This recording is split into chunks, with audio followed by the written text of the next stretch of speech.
So you can see I've removed the toothed tray and the rod assembly so you can better see what we're going to be doing next. And the next thing we need to do is attach the spacer blocks to the face of the fixed tray. And as you can see, they're made of wood, so you'll be supplying these. And in this instance, if you want to use solid wood, it'll be fine. The issues with solid wood will not be a problem here. And in fact, in the original Adjust-A-Bench, I use 3/4 inch thick red oak for these parts. But we're going to be using the same plywood we've been using all along. So these are going to be 3/4 inch thick. And I'm cutting them to the same length as the delrin shims. Now, I've also made them longer, and you could probably make them shorter and they'll be just fine. The critical dimension is the width. Cut these to 1 inch in width, so they're 3/4 by 8 inches by 1 inch in width, and you're going to need 4 of these, 2 at each end. But before you glue them permanently in place, we want to check our fit, okay? So I'm going to put them where they go, and remember, they go at the top end of the fixed tray. The top end is the end that has the 3/4 inch holes.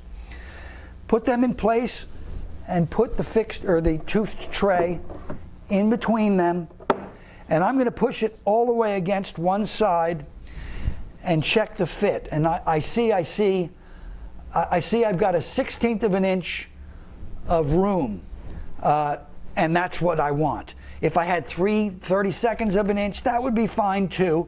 I wouldn't want much more than that, but I don't want any less than a 1/16 of an inch. And you can see the tray has room to move, and that's what we want, a loose fit. So now that I see the fit is what I want, I'm ready to glue this in place. So I'm using my wood glue of choice, and got a little brush here.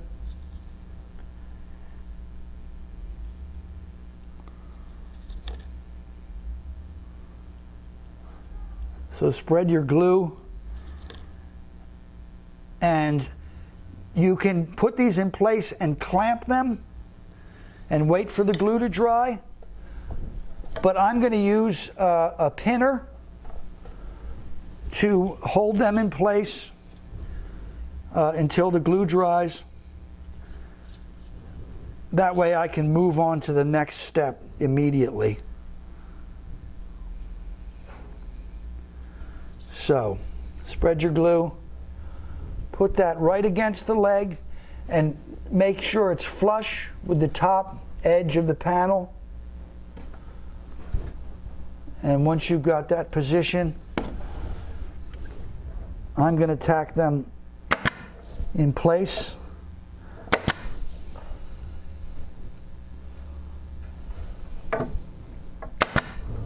Like so. And we're done with that. So let's move on and install our delrin shims. Okay, so now we're going to install the delrin shims adjacent to the spacer blocks, and that'll provide the surface that the toothed tray will ride on. So I've opened up the next pouch in my hardware pack and removed 2 of the shims that we'll need. You'll be using 2 for each leg set. I've taken out some of the number 6 flathead wood screws that will hold them in place.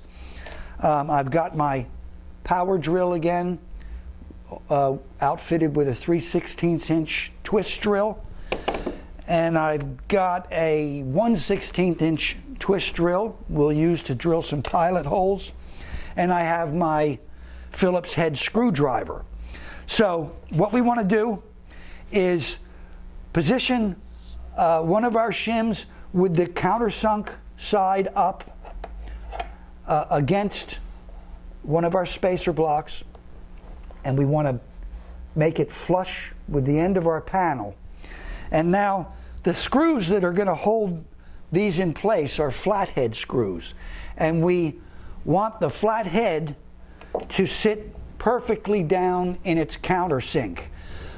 So to get that right, I'm going to start the holes with a 3/16 inch twist drill. And I'm just barely starting the hole. And what I'm looking for is the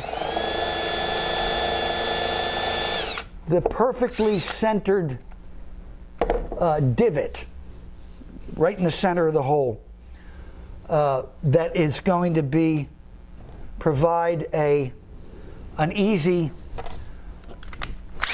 way to position the pilot hole, perfectly centered in the hole in the shim. And now I'm going to drill about a half inch deep pilot hole.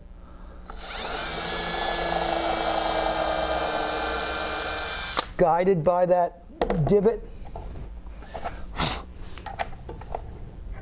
And now I will install my screw.